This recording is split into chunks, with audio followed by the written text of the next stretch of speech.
Hello everyone, welcome to the selection classes. तो दोस्तों पिछले क्लास में हमने साधारण ब्याज या फिर सिंपल इंटरेस्ट कंप्लीट कर लिया था ऑलमोस्ट। एंड आज दोस्तों हम लोग बात करने वाले हैं कंपाउंड इंटरेस्ट के बारे में। कंपाउंड इंटरेस्ट दोस्तों जिसको हिंदी में चक्रवर्ती ब्याज बोलते हैं, और दोस्तों आइंस्टीन ने उसको दुनिया का 8वां अजूबा भी बोला है। ठीक है, तो दोस्तों कंपाउंड इंटरेस्ट बड़ा खूबसूरत भी है और बड़ा दोस्तों इंपॉर्टेंट भी है यदि हम एग्जाम पॉइंट ऑफ व्यू से भी बात करते हैं। एंड दोस्तों यदि किसी बंदे को वेल्थ जनरेट करनी है, वेल्थ मतलब पैसा जनरेट करना है बहुत जल्दी जल्दी, तो यदि आपको कंपाउंड इंटरेस्ट पे यदि आप किसी को अपना जो पैसा है वो दे देंगे तो आपको दोस्तों बहुत जल्दी जल्दी रिटर्न मिलने लगेगा। अक्सर दोस्तों क्या होता है, जब शेयर मार्केट में पैसा लगाते हैं या फिर म्यूचुअल फंड्स में पैसा लगाते हैं तो पैसा दोस्तों हर दिन बढ़ रहा है, हर दिन घट रहा है। बेसिकली हर दिन क्या, बल्कि बोलो हर घंटे बढ़ रहा है, घटता है। तो दोस्तों जो बढ़ने के ऊपर बढ़ना होता है या फिर बढ़ने के ऊपर घटना होता है वही दोस्तों बेसिकली चक्रवृद्धि ब्याज होता है। मतलब the change on the change, मतलब बदलाव के ऊपर दोस्तों मान लो 100 रुपये है मेरे पास और 110 हो गए, किसी ने मुझे 10 रुपये का इंटरेस्ट दे दिया तो मेरे पास अगले दिन दोस्तों 110 हो गए। अब दोस्तों अगले दिन जो मुझे फायदा होगा वो 110 पर होगा क्योंकि 10 रुपये मेरे अकाउंट में दोस्तों क्रेडिट हो गए। तो बेसिकली बैंक वगैरह में भी क्या होता है, जो इंटरेस्ट मिलता है वो पर डे के हिसाब से, पर या तो टाइम पीरियड के हिसाब से मिलता है या दोस्तों पर मंथ के हिसाब से, वो अलग अलग बैंक का अलग अलग कुछ ना कुछ होता है। तो बेसिकली दोस्तों हमको बात करनी है आज कंपाउंड इंटरेस्ट के बारे में। ठीक है, हाँ ठीक है। तो दोस्तों बात करते हैं कंपाउंड इंटरेस्ट के बारे में।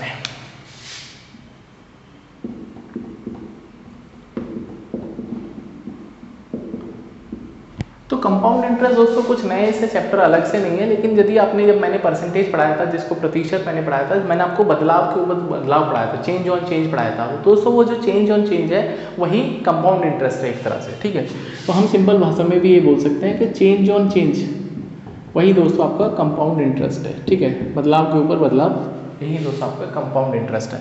अब दोस्तों यदि हम बात करते हैं कि एक बचपन से फॉर्मूला आपके टीचर ने पढ़ाया होगा, दैट इज CI निकालने का फॉर्मूला। यदि हमने P रुपये दोस्तों P रुपये इन्वेस्ट करे R% के हिसाब से T समय के लिए, ठीक है, समय दोस्तों साल में अधिकतर दे रखा होता है, लेकिन दोस्तों कभी कभी महीने का भी हिसाब किताब हो जाता है। मैं इसको साल लिख देता हूँ, 46 साल। ठीक है, ये दोस्तों कुछ हमारे पास अमाउंट या क्या बोलते हैं डेटा दे रखा है। ठीक है, तो एक फॉर्मूला दोस्तों आपने पढ़ा होगा, CI निकालने का फॉर्मूला होता है P इंटू 1 प्लस, सॉरी यहाँ से दोस्तों अमाउंट निकालने का फॉर्मूला होता है अमाउंट, तो P इंटू 1 प्लस R/100 की पावर T।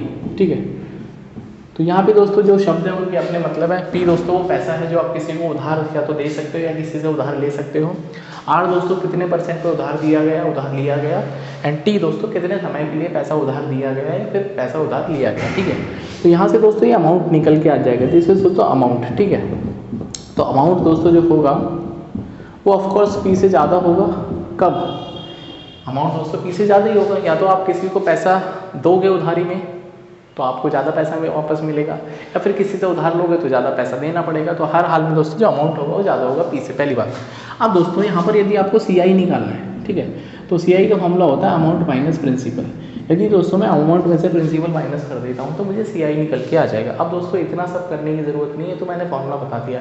हम दोस्तों सिर्फ परसेंटेज के बिहार पे पूरा चैप्टर खत्म कर देंगे और आपको बहुत मज़ा भी आएगा और अच्छे अच्छे तरीके भी मैं आपको सिखाऊंगा, so that you can do the questions very easily और क्विक टाइम में दोस्तों आप सवाल को कर पाएँ। ठीक है, एक सवाल दोस्तों बहुत छोटा सा लेते हैं, सो दैट मैं आपको जो सिखाना चाहता हूँ पहले आप वो सीख लो। मान लेते हैं दोस्तों, बड़ा सिंपल सा एक एग्जांपल ले लेते हैं। ठीक है, तो P दोस्तों यहाँ पे P रुपये हैं 1000। ठीक है, 1000 रुपये किसी को उधार दिए आपने। ठीक है, उधार दिए। एंड दोस्तों किसी को पैसा उधार देना और खासकर दोस्तों को देना तो अपने आप में दोस्तों सरदर्दी पालने से कम नहीं है, क्योंकि पैसा देना बड़ा आसान है। अब पैसा मांगना दोस्तों दुनिया का सबसे मुश्किल काम है, क्योंकि दोस्तों पैसा अक्सर जो रिलेशन है वो ख़राब कर देता है। अब दोस्तों P मान लो 1000 रुपये आपने किसी को उधार दिया और आपने ये बोला है कि भैया मैं आपसे 10%, ठीक है, 10% सालाना, ठीक है, सालाना मतलब हर साल आपसे 10% का जो ब्याज है वो चुकता करूँगा मैं, और मैंने आपको 3 साल के लिए पैसा जो है वो उधार दे रहा हूँ। ठीक है, हर 3 साल के मतलब 3 साल के लिए आपने पैसा उधार दिया।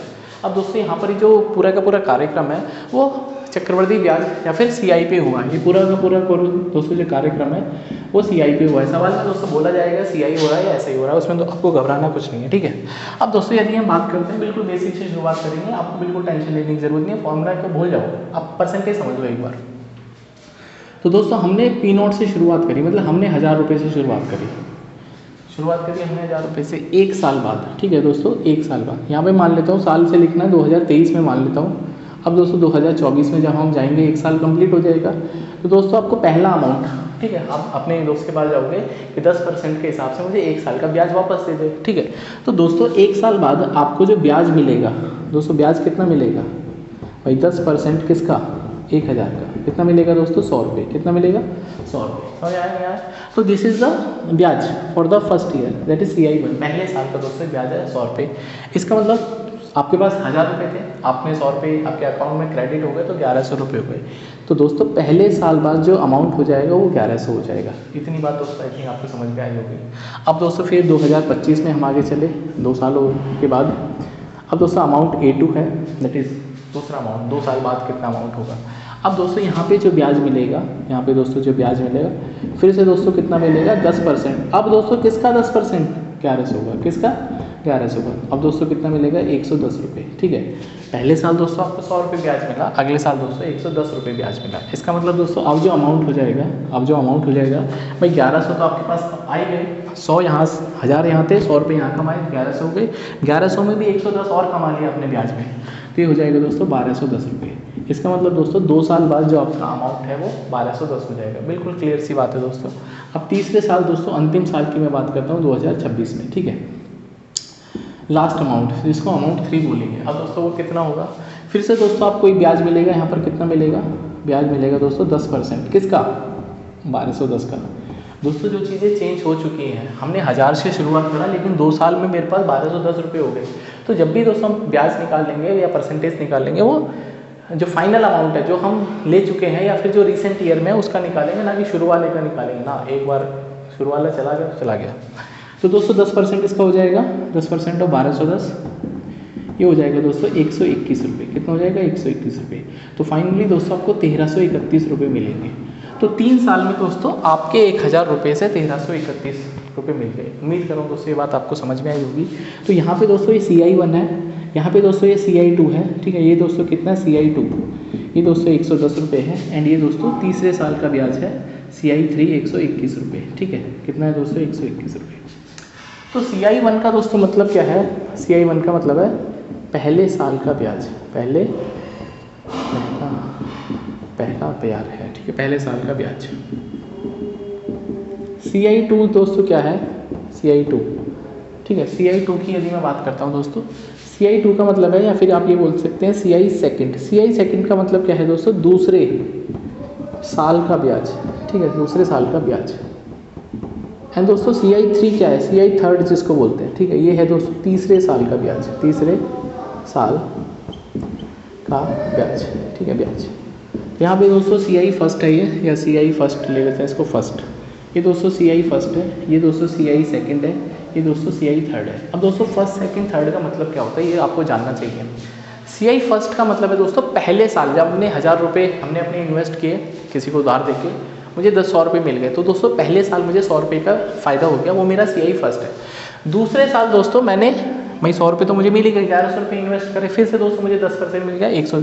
ये दोस्तों दूसरे साल का ब्याज है, ये दोस्तों दूसरे साल का ब्याज है। एंड सिमिलरली दोस्तों तीसरे साल का ब्याज। यदि दोस्तों मुझे कुल ब्याज निकालना है, ठीक भाई, मुझे निकालना है कुल ब्याज, ठीक है, कुल ब्याज, ठीक है। तो कुल ब्याज में दोस्तों आपको सबको जोड़ना पड़ेगा। 100 रुपये पहले साल, दूसरे साल 110, तीसरे साल दोस्तों 121, तो कितना मिल जाएगा, 331 रुपये। आप खुद मुझे बताओ, 1000 रुपये के 1331 हुए तो कितने साल का ब्याज मिला, मतलब कितना ब्याज मिला, 331 तो मिला। कैसे मिलेगा दोस्तों, 1331 में से 1000 माइनस करेंगे 331 मिलेगा। उम्मीद कर रहा हूँ दोस्तों पूरा का पूरा जो कंसेप्ट है एक बार समझ लोगे, आपको आसानी हो जाएगी, बार बार झंझट फॉर्मूले की भूल जाओगे। 1331। अब दोस्तों यदि मैं आपसे बोलता हूँ 2 साल का कितना ब्याज है भाई, 2 साल का ब्याज, ठीक है। तो 2 साल और दूसरे साल में फ़र्क है। 2 साल का मतलब पहले और दूसरे का मिला के, और दूसरे साल का मतलब सिर्फ दूसरे साल का, दोनों में आपको फ़र्क समझना पड़ेगा। तो 2 साल का दोस्तों ब्याज कितना होगा भाई, 100 रुपये पहले साल के एंड दोस्तों 110 रुपये दूसरे साल के, तो 210 रुपये मिलेंगे, ठीक है। 210 रुपये दोस्तों ये CI2 है, ये दोस्तों CI2 है, मतलब ये 2 साल का ब्याज है। एंड दोस्तों ये क्या है, CI3 मतलब CI1 that is CI first plus CI second दूसरे साल का, एंड दोस्तों प्लस CI थर्ड। तो उम्मीद कर रहा हूँ दोस्तों ये जो अंतर मैंने आपको बताया CI फर्स्ट सेकंड थर्ड में और CI3 में CI3 मतलब तीनों साल का मिला के, CI2 मतलब दोनों साल का मिला के, CI सेकंड मतलब सिर्फ दूसरे साल का।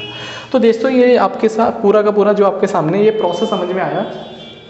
क्योंकि अक्सर दोस्तों सवाल में ऐसा ज़रूरी नहीं है कि हर बार यही पूछेगा 1000 रुपये में 3 साल बाद कितने मिलेंगे, ये भी पूछ सकता है कि दूसरे साल का ब्याज निकाल के बता। अब दोस्तों दूसरे साल का ब्याज कैसे निकालेंगे, तो उसके लिए दोस्तों आपको ये सब चीज़ें आनी चाहिए, ठीक है, इसलिए मैं आपको बता रहा हूँ, ठीक है। अब दोस्तों थोड़ा सा और नोटिस करते हैं इसमें, इसको मैं ऊपर रब कर देता हूँ। अब कुछ चीज़ ये मैं आपको नोटिस कराना चाहता हूँ सो दैट आप चीज़ों को समझ पाएँ, आप चीज़ों को समझने की कोशिश करना, ये इतना सब नहीं करना, जो मैं लास्ट में बता दूंगा वो इम्पॉर्टेंट है, क्योंकि दोस्तों एक चैप्टर की जो भूमिका बनाने के लिए दोस्तों ये सब चीज़ें बतानी पड़ती हैं, ठीक है। आप इससे घबराना नहीं इसमें देख के। अब दोस्तों यदि मैं आपसे बोलता हूँ कि P0 अपॉन P1 का that is P0 upon A1 का रेशियो बता दो, मतलब अनुपात, पहले साल जो आपने पैसा लगाया और एक साल बाद कितना रेशियो कितना हो गया दोस्तों, ठीक है। तो 1000 रुपये आपने लगाए दोस्तों, आपके 1100 हो गए, कितना हो जाएगा दोस्तों 10 से 11, कितना हो जाएगा 10 से 11, समझ आया। सिमिलरली दोस्तों मैं A1 और A2 का अमाउंट पूछता हूँ। यहाँ पे दोस्तों A1 कितना था 1100, A कितना है दोस्तों 1210, यहाँ भी दोस्तों कितना आएगा 10 से 11 है। एंड दोस्तों यदि मैं A2 और A3 पूछता हूँ आपसे, तो ये कितना हो जाएगा दोस्तों, A2 कितना था 1210 एंड ये दोस्तों कितना 1331, ये भी दोस्तों हो जाएगा 10 से 11। बाप रे बाप, इसका मतलब ये जो अमाउंट होता है, ये जो रेशियो होता है दोस्तों, ये सेम टू सेम रहता है, ठीक है। ये दोस्तों जो अमाउंट है पहले साल का आप प्रिंसिपल मानिए, दूसरे साल का अमाउंट, दूसरे का तीसरे के साथ में, तीसरे का चौथे के साथ में, ये दोस्तों same to same ratio maintain करेगा। ये रेशियो कहाँ से आएगा वो भी बता दो, घबराओ मत, ठीक है। अब दोस्तों ये तो इसका मतलब क्या है, अगर मैं यहाँ पे टाइम गैप देखता हूँ भाई 0 और 1, भाई यहाँ पे 0 और 1 टाइम गैप 1 साल का है, यहाँ पे दोस्तों टाइम गैप कितने का है, टाइम गैप ये दोस्तों 1 साल का टाइम गैप है, कितना है 1 साल का। तो दोस्तों यहाँ पे भी 10/11, ठीक है, यहाँ पे भी दोस्तों 10/11 की हर बार पावर दोस्तों कितनी आ रही है 1 आ रही है, कितनी आ रही है 1, क्योंकि यहाँ पे दोस्तों टाइम गैप कितने का है, आप खुद बताओ भाई, 1 से 2 हो गया, टाइम गैप 1 साल का चल रहा है, तो दोस्तों यहाँ भी पावर 10/11 की 1 ही आएगी, कितनी आएगी 1 आएगी, ठीक है। यहाँ भी दोस्तों टाइम गैप 2 से 3। यदि मैं आपसे पूछता हूँ कि P0 अपॉन A2 का कोई रेशियो बताओ मुझे, अच्छा P0 अपॉन A2 मतलब टाइम गैप 2 साल का हो गया, 0 से 2 साल का टाइम गैप हो गया। अब दोस्तों यहाँ पे मेरे 1000 रुपये, यहाँ दोस्तों मेरे हो गए 1210, ये हो जाएगा दोस्तों 100/121, 100/121, कुछ दिमाग में घंटी बजी, इसका मतलब दोस्तों ये 10/11 का स्क्वायर हो गया, क्या हो गया 10/11। अब दोस्तों ये जो 10/11 है ना, बड़ा इंपॉर्टेंट है, यही दोस्तों पूरा चैप्टर है, बस इसको यदि आप समझ जाओगे कि ये कहाँ से आ रहा है वो भी बता दूंगा, जस्ट थोड़ा वेट करो। इसका मतलब दोस्तों यदि यहाँ पे टाइम गैप 2 है, टाइम गैप दोस्तों 2 है 2 ईयर्स, तो इसका मतलब दोस्तों यहाँ पर भी ये जो टाइम गैप है 2 साल हो जाएगा। अच्छा सर, यदि 3 साल का टाइम गैप होगा तो यहाँ पे दोस्तों 10/11 का क्यूब हो जाएगा। ये दोस्तों आपको रेशियो पता चल जाएगा प्रिंसिपल का और अमाउंट का। उम्मीद कर रहा हूँ दोस्तों ये पूरा का पूरा आपको समझ में आ गया होगा। एक बार इसका स्क्रीनशॉट ले लो, फिर दोस्तों जो लास्ट इंपॉर्टेंट बात है 10/11 की वो बता देता हूँ, सो दैट आप चीज़ों को बेहतर तरीके से समझ पाओ। तो आइए दोस्तों, उम्मीद कर रहा हूँ कि आपने स्क्रीनशॉट ले लिया होगा। अब दोस्तों मैं बात करने वाला कि वो 10/11 आखिर आया तो आया कहाँ से, वो देख लेते हैं। अब दोस्तों हमने पैसा दिया था 10% की उधारी पर, कितना परसेंट दिया था 10% दिया था। 10% का दोस्तों फ्रैक्शन बताओ जरा कितना होता है 1/10, कितना होता है 1/10। इसका मतलब दोस्तों कि यदि मेरा प्रिंसिपल 10 रुपये होगा तो मुझे दोस्तों ब्याज मिलेगी 1 रुपये की। कैसे पता चलेगा, ऊपर 1 लिखा है, कितना लिखा है ऊपर 1। इसका मतलब दोस्तों जो अमाउंट होगा हर बार मुझे 11 मिलेगा। 10 से 11 हो रहा है दोस्तों हर साल क्या हो रहा है 10 से 11, देखो हर साल 10 से 11 10 से 11 10 से 11, यही तो दोस्तों आया था। तो 10% की दोस्तों सब कुछ है। मैंने आपको बोला कंपाउंड इंटरेस्ट कुछ नया नहीं है, सिर्फ परसेंटेज का चेंज ऑन चेंज है। जिसको ये समझ में आता है उसके लिए दोस्तों ये सवाल हलवा होते हैं, ऐसे चुटकी बजा के सॉल्व हो जाएंगे, ठीक है। इसका मतलब दोस्तों जो 10% है वही दोस्तों 10 से 11 बना रहा है चीज़ों को। अब दोस्तों यदि आप बोलेंगे कि आप मुझे बताओ कि P0 अपॉन A4 का कितना आ जाएगा, रेशो पूछ लेगा, तो बताओ जरा। इसमें दोस्तों P0 कितना होगा 10 और ये दोस्तों 11 हर साल का। अब कितने टाइम गैप है यहाँ पे, टाइम गैप कितना है दोस्तों 4 साल, कितना है 4 साल। कैसे पता चलेगा, ये दोस्तों शुरुआत होता है 0, ये दोस्तों 4 हो गया, टाइम गैप 4 साल। तो इसका मतलब दोस्तों जो इनका अनुपात है वो 10,000 और 11 का स्क्वायर करेंगे भाई 1331 और 1331, तो 1 4 6 तो 14,641, ठीक है। अब एक बार देख लेना दोस्तों, मल्टीप्लाई में गलती ना हो, ठीक है।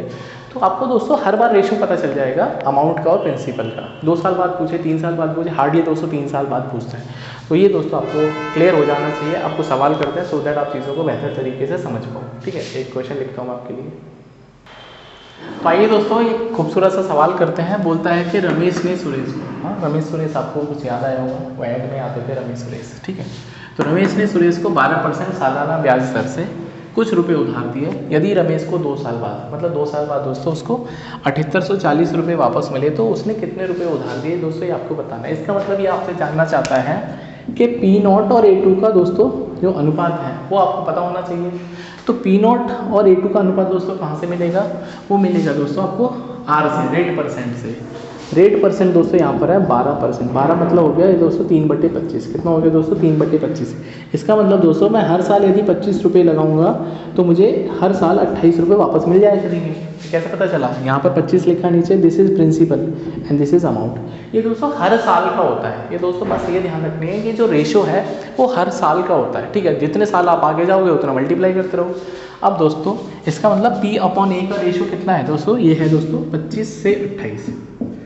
एंड दोस्तों यहाँ पर टाइम गैप कितने का है, यहाँ पे दोस्तों टाइम जो गैप है वो 2 साल का है। कितने साल का, 2 साल का। कितने साल का, 2 साल का। कितने साल, 2 साल, ठीक है। तो दोस्तों यहाँ पे जो टाइम गैप है वही टाइम गैप दोस्तों इसके ऊपर चला जाता है। इसका मतलब दोस्तों यदि मैं 625 रुपये इन्वेस्ट करूँगा तो मुझे 784 मिलेंगे। कितने मिलेंगे, 784। लेकिन दोस्तों ये बताओ कि मैंने रुपये वापस कितने मिले, मुझे तो दोस्तों 7840 मिले। इसका मतलब दोस्तों मुझे 784 थोड़ी मिले हैं, इसका मतलब मुझे तो 7840 मिले हैं। समझ आ रहा नहीं आ रहा आपको, ये फाइनल अमाउंट है। अगर मैं 625 लगाता तो 784 मिलते, लेकिन दोस्तों मुझे मिले कितने, मुझे तो 7840 मिले। इसका मतलब दोस्तों मैंने कुछ नहीं करा, एक जीरो चिपका दी इसके पास, एक जीरो चिपका दी। इसका मतलब दोस्तों मैंने इन्वेस्टमेंट कितना किया होगा, इंटू जीरो यहाँ भी चिपका दो। तो मैंने दोस्तों 6250 रुपये इन्वेस्टमेंट की। कितना, 62। क्या दोस्तों मैंने कोई फार्मूला लगाया ना, फार्मूला नहीं लगाते, ठीक है। तो रेशो यदि दोस्तों आपको समझ में आता है तो आप चीज़ों को दोस्तों बेहतर तरीके से कर पाएंगे। नेक्स्ट क्लास में दोस्तों इसके आगे की बातें करेंगे। थोड़ा सा गर्मी होती है, ठीक है, तो कोई बात नहीं, बट आपके लिए इतना सब कुछ चलता है। तो प्लीज़ दोस्तों चैनल को फॉलो करें, सब्सक्राइब करें, वीडियो को दोस्तों शेयर करें, लाइक भी कर दिया करो। एंड कोई फीडबैक है दोस्तों प्लीज़ आप मुझे फीडबैक दिया करो so that I can improve. And definitely दोस्तों इम्प्रूवमेंट का स्कोप ज़िंदगी में हमेशा होता है, नो मैटर आपको कितना भी कुछ आ जाए या दोस्तों कितना भी कुछ ना आए। ज़िंदगी में दोस्तों हमेशा बेटर होती हैं चीज़ें, बेस्ट कभी नहीं हो सकती। इस दुनिया ने बेस्ट देखा ही नहीं है, ठीक है। कोई उम्मीद नहीं कर सकता था कि हम लोग कभी बैठ के अपने दोस्त से जो USA में है, फ्रांस में, कहीं पर ये बात कर पाएंगे। लेकिन दोस्तों एक पागल आदमी ग्राहम बेल नाम का होता है, दुनिया दोस्तों पहले उस पर हंसती है, फिर दोस्तों उसने दुनिया को एक नया नज़रिया दिखा दिया। तो दोस्तों दुनिया ने सिर्फ अभी बेटर देखा है, बेस्ट हमेशा दोस्तों आना बाकी होता है। तो this is not my best, this is better. तो see you in the next video. Till then अपना ध्यान रखिए, पढ़ते रहिए, खुश रहिए, एंजॉय करिए, बाय, टेक केयर।